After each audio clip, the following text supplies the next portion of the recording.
Hi everyone, welcome to my YouTube channel. कैसे हैं आप सभी? आई होप आप सभी अच्छे होंगे। आज मैं आपके सामने लाया हूं कुछ अलग टाइप का वीडियो। मेरे एक स्टूडेंट है, फवाद नाम है, फ्रॉम जौनपुर यूपी, और लास्ट मंथ में वो मेरे पास से स्टडी करके गए हैं। तो उनका एक फ़ोन था मेरे पास, तो उन्होंने अपने तरफ से पूरी कोशिश की थी इसको रिपेयर करने की, लेकिन वो कर नहीं पाए थे। पोको का X3 मॉडल है। तो जब मैंने इसको डायग्नोसिस किया तो मुझे भी फाइनली मैं इस कंक्लूज़न पे पहुंचा कि इसके बोर्ड में, इसकी लेयर्स में कुछ इश्यूज़ है, बैंड हो गया है बोर्ड, जिससे कि इसको रिपेयर करना बड़ा मुश्किल हो रहा है, रिपेयरेबल नहीं रहा अब। तो कस्टमर को इसका डेटा बहुत इम्पोर्टेंट है, डेटा चाहिए है, तो इसीलिए डेटा को रिकवर करना ज़रूरी था। तो मैंने मार्केट से एक और बोर्ड मंगाया, बिल्कुल फ्रेश बोर्ड है, और ये X3 का फ्रेश बोर्ड है स्वैपिंग के लिए। ठीक है। तो अगर कभी आपके सामने अगर ऐसी प्रॉब्लम्स आती हैं कि आपसे कोई फ़ोन ख़राब हो जाए, या कोई फ़ोन के अंदर फिज़िकली डैमेज हो, या कोई लेयर ख़राब हो जाए, या फिज़िकली बेंड हो जाता है बोर्ड, और हमें इसका डेटा चाहिए, तो मार्केट में इस टाइप के बहुत सारे स्वैपिंग बोर्ड्स मिलते हैं। ये बोर्ड नॉर्मली ऑन होते हैं, इसके अंदर छोटे मोटी प्रॉब्लम्स होती है, या UFS चिप निकली हुई होती है। तो अगर हम इस कस्टमर के डेड फ़ोन की CPU और प्लस UFS चिप को निकाल के अगर हम इस फ़ोन में इंस्टॉल कर देते हैं इस मदरबोर्ड में, तो ये मदरबोर्ड इस कस्टमर के पूरे डेटा लॉक, पूरे डेटा के साथ ये ऑन हो जाएगा। तो आज मैं आपको स्वैपिंग करके दिखाने वाला हूँ। स्वैपिंग यानी ये होता है कि आज ये जो मेरे पास ख़राब फ़ोन है, इसका मैं CPU को निकालूंगा सेफली, इसकी UFS को निकालूंगा, और दोनों को पेयर में मैं इस ओके मदरबोर्ड में रिप्लेस करने वाला हूं। और इसके पूरे प्रोसेस को, एक एक प्रोसेस को आपको दिखाऊंगा मैं कि कैसे इसको इंस्टॉल करना है। इसमें आप एक चीज़ और सीखेंगे कि एक ब्लैक टेस्टेड IC को सेफली कैसे इंस्टॉल किया जाता है, कैसे क्लीन किया जाता है, कौन सी ब्लेड यूज़ की जाती है, कौन सा फ्लक्स यूज़ किया जाता है, कितना टेम्परेचर होना चाहिए, कौन सी मैं मशीन यूज़ कर रहा हूँ, हर एक चीज़ को बताने की कोशिश करूँगा। तो ये वीडियो आपके लिए बहुत इंपॉर्टेंट है और काफ़ी इंटरेस्टिंग वीडियो। तो चलिए स्टार्ट करते हैं वीडियो को, और देखते हैं कि वन टाइम में स्वैपिंग डन होता है या नहीं।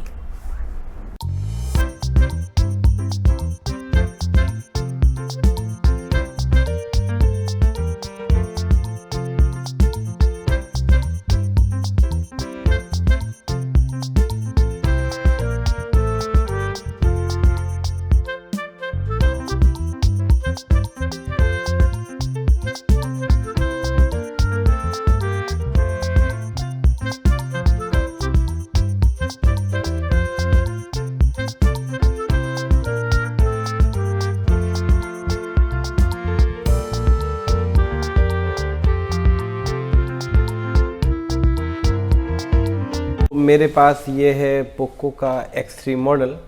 ये वही बोर्ड है जो कस्टमर का है, जो मैं रिपेयर नहीं कर पाया। तो आप देख सकते हैं कि बोर्ड थोड़ा सा बैंड भी लग रहा है, और इसमें जो भी मुझे करना था मैं कर चुका हूँ। अब ये रिपेयरेबल नहीं रहा, और इसका डाटा रिकवर करना बहुत इम्पोर्टेंट है। तो इसके लिए मैंने एक और नया बोर्ड मंगाया है, जो आप देख पा रहे हैं। ये स्वैपिंग बोर्ड है, इसको डोनर बोर्ड भी बोलते हैं। मार्केट में काफ़ी मॉडल्स के इस टाइप के बोर्ड अवेलेबल हैं। अगर किसी भी बोर्ड को स्वैप करना है तो सिंपल सा कॉन्सेप्ट है कि इसकी जो CPU है और UFS चिप है, उसको निकाल के रिप्लेस कर दें, तो पूरा डेटा रिकवर हो सकता है। ठीक है, यदि जो कस्टमर का जो CPU और UFS चिप सही है तो सबसे पहले ये जो मदरबोर्ड है जो मैंने अभी मंगाया है, इस मदरबोर्ड में मैं पहले CPU और UFS को निकाल के और इसके जो सरफेस को पूरा क्लीन करके रेडी रखता हूँ, ताकि जो कस्टमर का फ़ोन है जिससे डाटा रिकवर करना है, उसकी ICs को यहाँ पे इंस्टॉल किया जा सके। तो सबसे पहले हम इस सील्ड को निकालेंगे। इस सील्ड को निकालने के लिए मैंने SMD को किया है 350 पे, और एयर मेरा 3 है। SMD मैं यूज़ कर रहा हूँ 857DW क्विक की, और आप देख सकते हैं कि इस तरीके से आप इजीली सील्ड को निकाल सकते हैं। नोज़ल और पतला यूज़ कर सकते हैं, जितना पतला नोज़ल रहेगा उतना अच्छा है। 6 mm का यूज़ कर लीजिए। तो इस तरीके से देखिए जाली हमने निकाल लिया है, और अब हम CPU और UFS को निकालने वाले हैं। तो ये आपकी CPU और UFS चिप है, आप देख सकते हैं। मैं इसके पूरे एक एक प्रोसीजर को काफ़ी डीप में एक्सप्लेन करने वाला हूँ। तो सबसे पहले हम इसके जो ग्लू को है उसको कट कर लेते हैं। ब्लैक पेस्टेड ग्लू को कट करने के लिए हमारा एसएमडी का टेम्परेचर होगा 250, एयर होगा 1 और एसएमडी यूज़ कर रहा हूँ 857 DW। और आप इस टाइप की ये ब्लेड यूज़ कर सकते हो मैकेनिक की, जिससे कि आप ग्लू को ईज़िली कट कर सकते हो। और देखिए कितना सॉफ्टली हम ग्लू को कट कर रहे हैं, ज़्यादा हार्ड हैंड यूज़ नहीं करना है। तो मैं आपको इसके साथ साथ बताता चलूँ कि आपका अगर CPU लगाने में प्रॉब्लम्स हो रही हो, या डबल डेकर फ़ोन्स को रिपेयर करने में प्रॉब्लम हो रही हो, या OnePlus की रैम पर काम करने में प्रॉब्लम हो रही हो, यदि आप फ्रेशर हैं या एक्सपीरियंस है, तो आप हमारे इंस्टीट्यूट को ज्वाइन कर सकते हो। हमारा इंस्टीट्यूट बदरपुर दिल्ली में है। 22 डेज़ का कोर्स होता है, तो आप ज्वाइन करके डीप लेवल पे नॉलेज ले सकते हो। अगर आप हमारे फेसबुक पेज पे जाएंगे, जो डिस्क्रिप्शन पे मैंने दिया है, तो आप देख सकते हैं कि हमारे स्टूडेंट किस लेवल का काम करते हैं। डबल डेकर या रैम हुआ OnePlus की, या फिर और भी पेस्टेड IC पे काफ़ी डीप लेवल पे काम करते हैं। और यहाँ पे आप देख सकते हो कि ग्लू हमने कट कर लिया है। अब समय आता है CPU को निकालने का। तो देखिए CPU निकालने के लिए मैंने क्विक की 2008 SMD यूज़ की है, क्योंकि वो सेफ़ होती है CPU निकालने के लिए। और मैं ब्लेड यूज़ कर रहा हूँ क्विनली का DP07। और यहाँ देख सकते हैं हम SMD नोज़ल में 12 mm का यूज़ कर रहा हूँ। और जब तक हम हीट देंगे, जब तक कि मेल्ट ना हो जाए, और धीरे से फिर IC को हम यहाँ पे उठा लेंगे। ये देखिए, अगर आपको इसी तरीके से स्मूथ काम सीखना है, बिल्कुल स्मूथ, तो हमारे इंस्टीट्यूट को आप ज्वाइन कर सकते हो। हैंड स्किल हो या डीप लेवल पे इसमें स्कीमेटिक को हो समझना हो, हम सभी को डीप लेवल पे काम कराते हैं। तो आप देख सकते हैं CPU को भी हमने बिल्कुल स्मूथली से निकाल लिया है। तो इस तरीके से देखा आपने कि CPU और UFS चिप आ गई है बाहर। अब थोड़ा हमें इसके जो ब्लैक पेस्ट है उसको कट करके निकालना होगा, और ध्यान रखना होगा कि कोई बॉल डैमेज ना हो, क्योंकि इसी बोर्ड में हमें जो ओल्ड फ़ोन है जिसका डाटा रिकवर करना है, उसका CPU और UFS इंस्टॉल करना है। तो काफ़ी केयरफुली काम करना है हमें। तो मैंने थोड़ा सा फ्लक्स लगाया, और ये जो फ्लक्स आप देख रहे हो, ये फ्लक्स है बेसिकली मैकेनिक का आता है SD360। बहुत अच्छा फ्लक्स है, इसको भी आप मार्केट से परचेस कर सकते हो। तो देखिए इस तरीके से हम पूरे बॉल को एक बार क्लीन कर रहे हैं, देख सकते हैं आप। इसके साथ साथ मैं और कुछ और भी बताता चलूँ। अभी अभी हमने जनवरी से जो बैचेस हमारे चल रहे हैं, उसमें 5G की मोबाइल फ़ोन की ट्रेनिंग स्टार्ट की है, मोबाइल फ़ोन रिपेयरिंग की 5G ट्रेनिंग। तो आजकल के आपने देखा होगा कि आजकल 5G फ़ोन्स आ चुके हैं मार्केट में, बैंड भी सिलेक्ट हो चुका है और सर्विसेज भी मिल रही हैं। तो जो हमारे 5G फ़ोन्स होते हैं, उसके अंदर चार्जिंग सेक्शन, डेट सेक्शन और नेटवर्क सेक्शन में बहुत सारे ह्यूज डिफरेंसेस होते हैं। तो समय के हिसाब से और रिपेयरिंग आने वाले फ्यूचर में रिपेयरिंग के हिसाब से आपको कभी भी कोई इंस्टीट्यूट ज्वाइन करें, तो आप ज़रूर देख लें कि वहाँ पे 5G ट्रेनिंग मिल रही है कि नहीं। हमने तो 5G ट्रेनिंग स्टार्ट कर दी है जनवरी से ही, और इसको हम काफ़ी डीप लेवल पे हम कोशिश कर रहे हैं काफ़ी सारी चीज़ें ऐड करने की, ताकि आपके पास कोई फ्लैगशिप मॉडल आ जाए तो आप उसको भी रिपेयर कर सकें। तो यहाँ पे आप देख सकते हैं कि हमने IC के ग्लू को साफ़ किया है, और भी अच्छे से इसको देखिए ब्लेड से कट कर लेते हैं। ग्लू को साफ़ करने के लिए हमारा जो SMD का टेम्परेचर होगा 250 to 280 तक, और 300 तक हम लोग निकालते हैं। वो डिपेंड करता है कि आपका हैंड स्किल कैसा है। और ये वाली ब्लेड हम यूज़ कर सकते हैं 007 और मैकेनिक की। और इस तरीके से बिल्कुल स्मूथली जब थोड़ा ग्लू थोड़ा सा सॉफ्ट हो जाए, तो उस ऐसी सिचुएशन में हम धीरे धीरे पूरी ग्लू को इस तरीके से बहुत आसानी से कट करके और निकाल सकते हैं। इसके साथ साथ मैं बताता चलूँ कि अगर आप किसी इंस्टीट्यूट से कोर्स कर चुके हो और अभी आपको सर्किट डायग्राम को स्टडी करने में प्रॉब्लम्स आती हो, मल्टीमीटर से ट्रबल शूटिंग करने में प्रॉब्लम आती हो, या आपको समझ में ना आता हो कि हम मोबाइल फ़ोन को रिपेयरिंग करने के लिए शुरुआत कहाँ से करें, तो आप हमारे इंस्टीट्यूट को ज्वाइन कर सकते हो। क्योंकि देखिए आजकल का जो मोबाइल फ़ोन रिपेयरिंग है, बिना थ्योरिकल डेटा के आप किसी भी फ़ोन को रिपेयर नहीं कर सकते हो। हैंड स्किल वाला काम कर सकते हो, लेकिन अगर डीप में अगर किसी फॉल्ट को ट्रेस करना हो तो बिना थ्योरी के आप ट्रेस नहीं कर सकते हो। और हमारे स्टूडेंट जो कोर्स करके जा चुके हैं उनको अच्छे से पता है कि हम लोग डीप लेवल पे थ्योरिकल बेस्ड ट्रेनिंग देते हैं। हैंड स्किल तो होगा ही होगा, 4 आवर की डेली क्लासेस होती है हैंड स्किल की, लेकिन उसके साथ साथ 4 घंटे या 5 घंटे की हमारी थ्योरी क्लासेस होती है, जिसके अंदर हम आपको पूरा एक एक स्टेप बताते हैं। जैसे चार्जिंग सेक्शन हुआ, लाइट सेक्शन हुआ, ग्राफिक सेक्शन हुआ, डीड सेक्शन हुआ, नेटवर्क सेक्शन हुआ। एक होता है बेसिक कोर्स और एक होता है एडवांस लेवल का कोर्स, प्रो लेवल की रिपेयरिंग का कोर्स। तो उसको हम करके भी दिखाते हैं क्लासेस में और एक एक चीज़ की नॉलेज देते हैं। अगर आप लोग फ्रेशर हो, बिल्कुल नए हो, तब भी आप ज्वाइन कर सकते हो। हमने अब नई चीज़ें शुरू की हैं कि अगर कोई फ्रेशर स्टूडेंट आता है तो उसको हम अलग से बैठा के जो बेसिक चीज़ें हैं उसको कंप्लीट कराते हैं।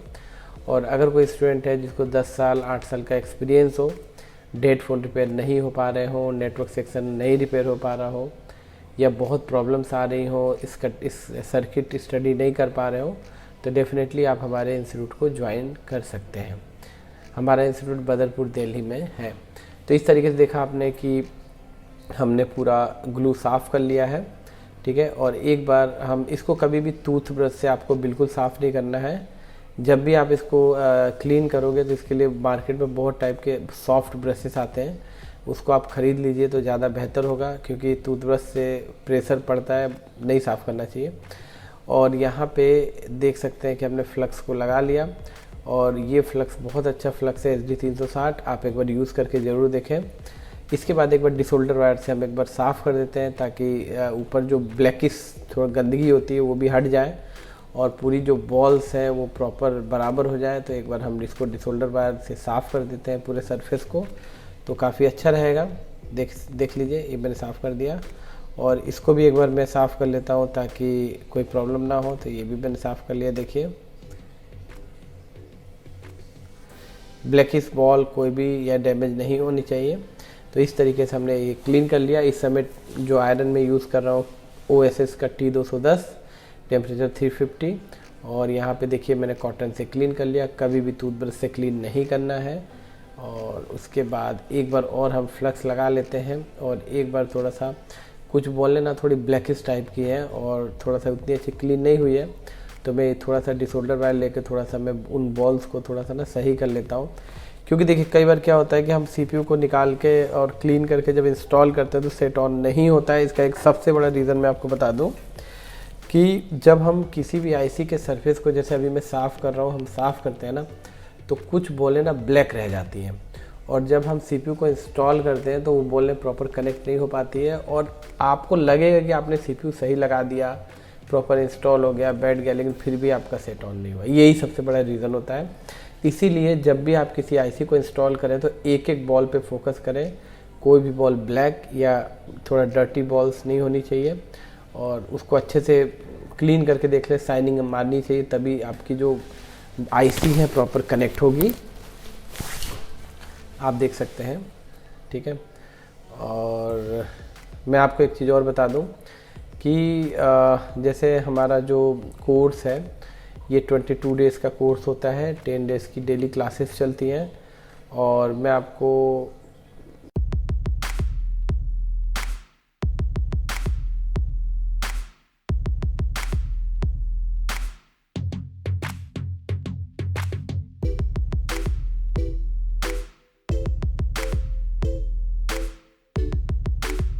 कर लिया।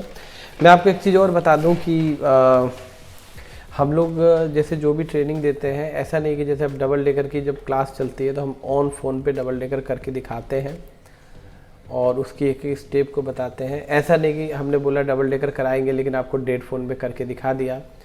डेड फ़ोन पे डबल डेकर तो कोई भी कर लेगा, जब तक ऑन नहीं होगा फ़ोन तब तक पता नहीं चलेगा कि उसकी पूरी स्टेप्स कंप्लीट हुई कि नहीं।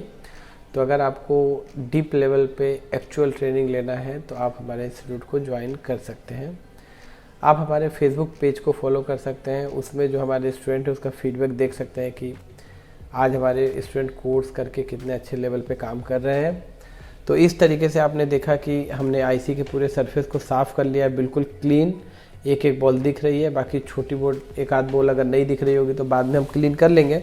अभी चलते हैं जो दूसरा हमारा बोर्ड है, जो कस्टमर का बोर्ड है, उसका हम चलते हैं कि सीपीयू निकालते हैं और उसकी यूएफएस चिप को निकालते हैं और निकाल के फिर इसमें इंस्टॉल करने की कोशिश करते हैं। तो देखिए ये बोर्ड है कस्टमर वाला, जिसका सीपीयू और यूएफएस ऑलरेडी मैंने रिवॉल्व करके लगाया हुआ है, लेकिन सक्सेस नहीं हुआ।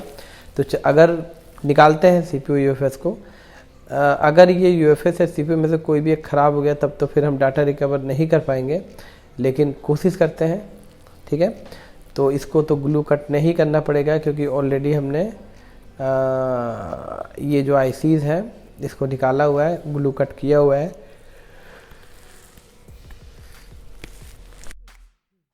तो फिर से मैं यूज़ करूँगा क्विक 2008 और यूएफएस चिप को निकाल लेते हैं एक बार। पहले सीपीयू को निकाल लेते हैं, फिर यूएफएस चिप को निकालते हैं। तो यहाँ पे सीपीयू निकल चुका है, देखिए अब काफ़ी काम हुआ पड़ा है सीपीयू के नीचे भी, और यूएफएस चिप भी निकल गई। अब हम चलते हैं यूएफएस और सीपीयू को रिवॉल्व करते हैं और फिर नए वाले बोर्ड में इंस्टॉल करके सेट को ऑन करके देखते हैं कि कंडीशंस क्या है। तो देखिए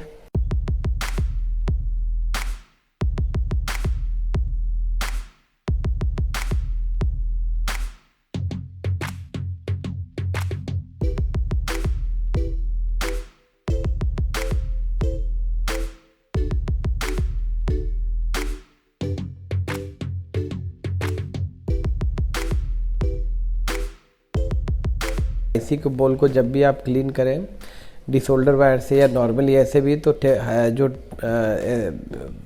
आयरन का जो टेम्परेचर होता है वो 330 से ज़्यादा ना रखें।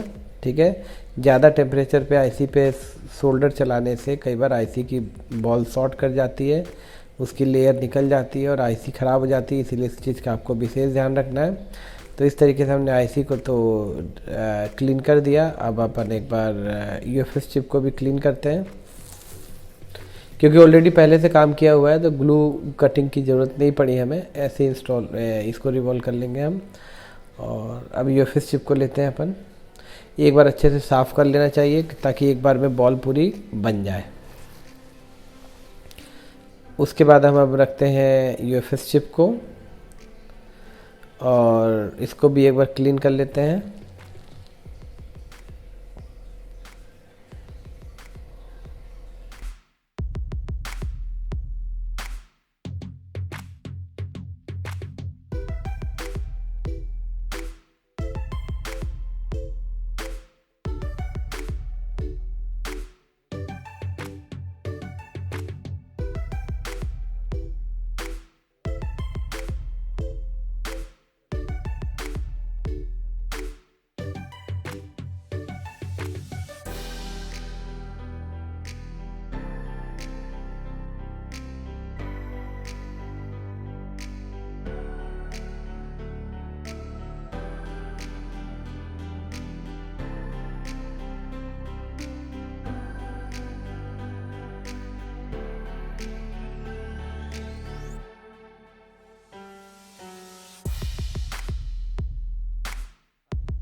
वीडियो मैंने इसीलिए बनाया कि ये स्टूडेंटों का बहुत क्वेश्चन था कि सर एक बार इसका वीडियो बनाइए, तो और मेरे को कई सारी कमेंट्स भी आ रहे थे, तो इसीलिए मैंने सोचा चलो एक फ़ोन आया था स्वैप करने के लिए, मैं कहा चलो वीडियो बना ही देते हैं ताकि आप लोग को भी पता चले कि डाटा रिकवर करना बहुत आसान होता है, कोई इसमें पहाड़ काम नहीं है, बस आपकी हैंड स्किल अच्छी होनी चाहिए। तो और यहाँ पे हमने लगा दिया फिर से एक बार फ्लक्स पीपीडी, क्योंकि ये बॉल थोड़ी छोटी बड़ी लग रही थी इसीलिए मैंने एक बार और पीपीटी लगा के मैंने सोचा हीट कर लेता हूँ, क्योंकि बॉल छोटी बड़ी थी, क्योंकि यूनिवर्सल स्टेंसिल से जब अपन बनाते हैं तो थोड़ी दिक्कतें होती हैं, ठीक है, सीपीयू बनाने में। तो ये बॉल बन गई, तो बॉल को एक बार कटिंग भी कर लेते हैं, क्योंकि जब यूनिवर्सल स्टेंसिल से 2 बार रिवॉल्व करते हैं तो कुछ बॉलें बड़ी और कुछ बॉलें छोटी रह जाती हैं। तो एक बार इसको कट कर लेते हैं तो सही रहेगा, पूरी बॉलें बराबर हो जाएगी। तो देखिए एक नई ब्लेड लीजिए और उससे इस तरीके से आप धीरे धीरे कट कर सकते हैं। ज़्यादा प्रेशर नहीं देना है, नहीं तो कई बार बॉल उखड़ जाती है जड़ से, तो ये चीज़ का ध्यान रखना, थोड़ा सा एक्सपीरियंस होना चाहिए इसके लिए आपको। तो ये देखिए ये मैंने काट के अलग कर दिया बॉल्स, अब पूरी बॉल्स बराबर रह गई। और एक बार फिर से मैं हीट मार के पूरी बॉल्स को एक बार रेडी करूँगा।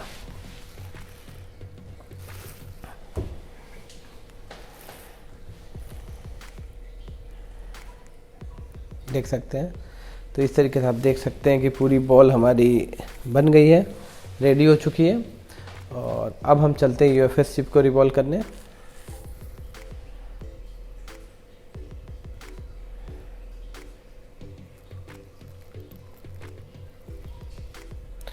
जब भी आप किसी भी आईसी को क्लीन करें तो ध्यान रखें कि इसको टूथपेस्ट वाला ब्रश यूज़ नहीं करना है। इसको आप सॉफ्ट ब्रशेस आते हैं मार्केट में, जैसे मैं यूज़ कर रहा हूँ, इस टाइप के ब्रशेस का यूज़ करना है। तो एक बार सीपीयू को क्लीन करके और फिर यूएफएस को रिवॉल्व करने का प्रोसेस हम स्टार्ट करेंगे अभी।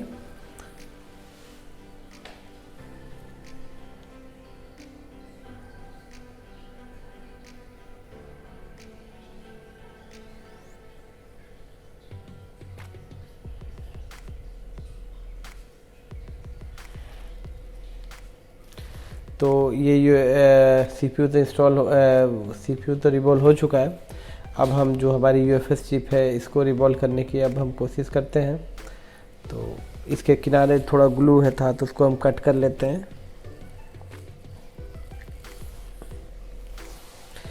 जैसे मैं आपको कुछ चीज़ें बता दूं, जैसे आप थर्मल का रिपेयरिंग करते हो, thermal circuit, battery temperature too high, battery temperature too low, इसमें आपको प्रॉब्लम आती हो, या आपने किसी इंस्टीट्यूट से कोर्स किया हो और आप रिपेयरिंग नहीं कर पा रहे हो, या फिर डेड फ़ोन को रिपेयर करने में, नेटवर्क सेक्शन को रिपेयर करने में प्रॉब्लम आती हो, आपको पता ही नहीं चलता हो कि हमको शुरुआत कहाँ से करनी है डीप लेवल पे, अगर आप नहीं स्टडी कर पा रहे हो तो डेफिनेटली आप हमारे इंस्टीट्यूट को ज्वाइन कर सकते हो। क्योंकि जो हमारा थ्योरिकल स्टैंडर्ड है, जिस लेवल का हम थ्योरिकल डाटा देते हैं, तो वो आप चाहे 10,000 का इंस्टीट्यूट ज्वाइन करो या 45 या 55,000 का, हम उसमें बेस्ट करके आपको देंगे। और हमारे स्टूडेंट का जो रिज़ल्ट है आप फेसबुक पेज पे जाके देख सकते हो कि किस टाइप से हम ट्रेनिंग देते हैं। तो देख सकते हैं आप यूएफएस चिप भी यहाँ पे रेडी हो चुकी है। अब हम चलते हैं लगाने।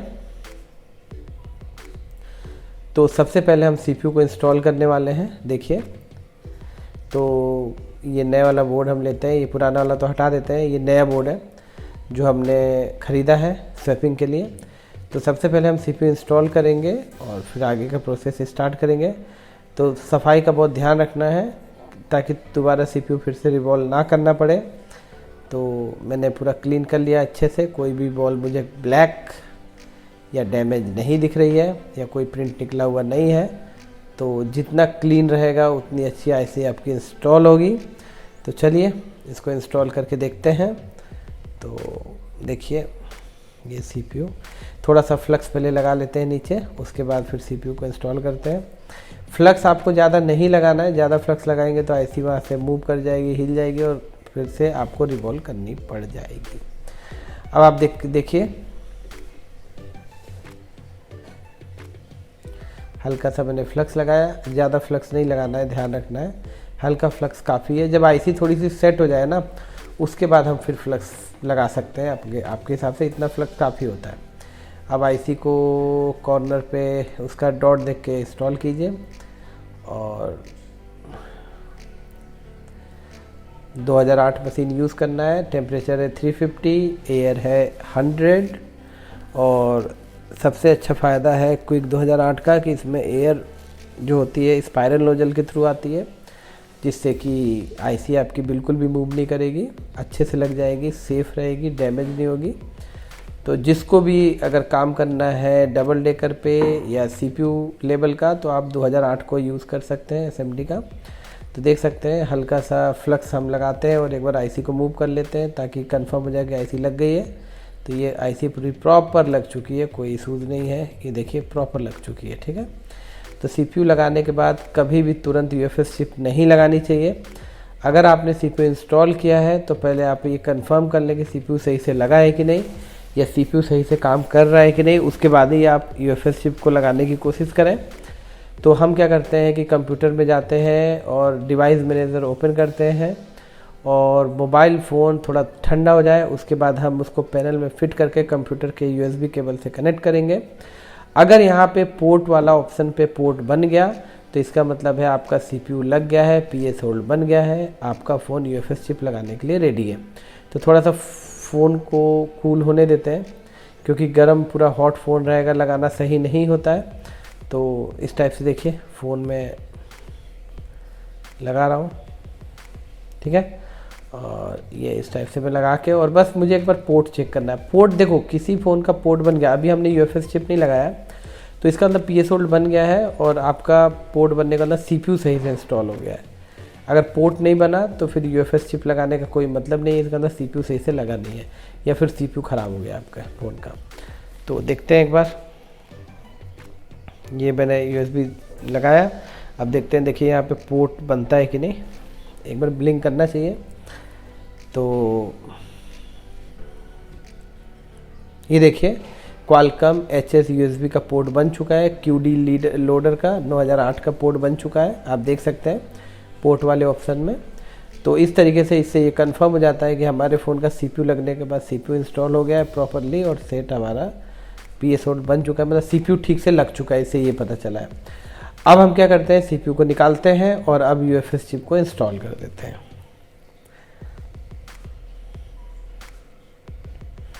देखिए अब हम UFS चिप को निकालते हैं, सॉरी UFS चिप तो ऑलरेडी हमारी रिबॉल्व करके रखी है, इसको बस हमको लगाना है।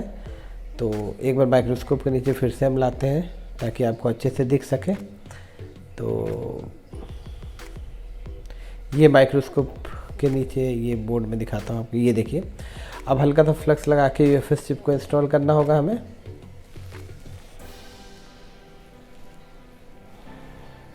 ठीक है, तो देखिए थोड़ा सा ये ब्लैक बॉल होती है ना, इसको सबको साफ़ कर लेना चाहिए, इसका आपको विशेष ध्यान रखना है, नहीं तो ये एक बॉल प्रॉपर कनेक्ट नहीं हुई आपका सेट ऑन नहीं होगा, ठीक है।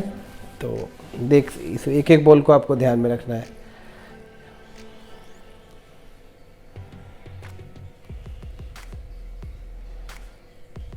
अब यहाँ पे हल्का सा फ्लक्स लगा लेते हैं और अब अपना टाइम आ गया UFS चिप को इंस्टॉल करने का। अब ये UFS चिप हम लगाते हैं,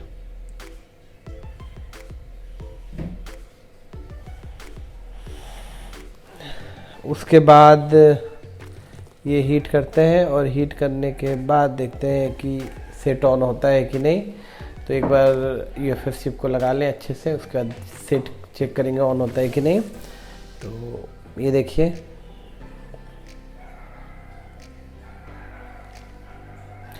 फ्लक्स आप बाद में थोड़ा सा इंजेक्ट कर सकते हो, क्योंकि बाद में IC जब टाइट हो जाती है तो फ्लक्स लगाने पे IC इधर उधर मूव नहीं करती है। तो आप देख सकते हो IC भी हमारी ऑलमोस्ट इंस्टॉल हो चुकी है, मूव हो गई है।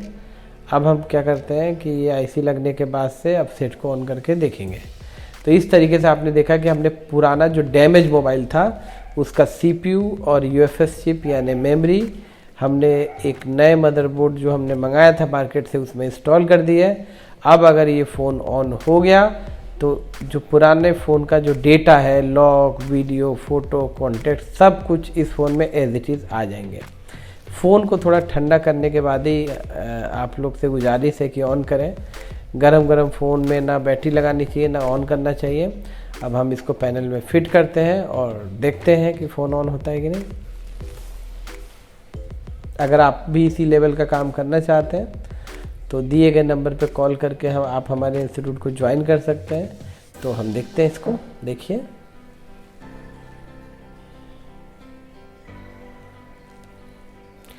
देखिए हमने इंस्टॉल कर लिया है। अब हम फ़ोन को ऑन करके देखते हैं और देखते हैं क्या कंडीशन है फ़ोन की। तो चार्जिंग लगाते हैं इसमें, देखिए ये देखिए ये मैंने लगाया चार्जर और देखते हैं फ़ोन ऑन होता है कि नहीं। ये देख सकते हैं कि पोको का लोगो आ चुका है, इसका मतलब है हमारा स्वैपिंग सक्सेसफुली डन हो चुका है।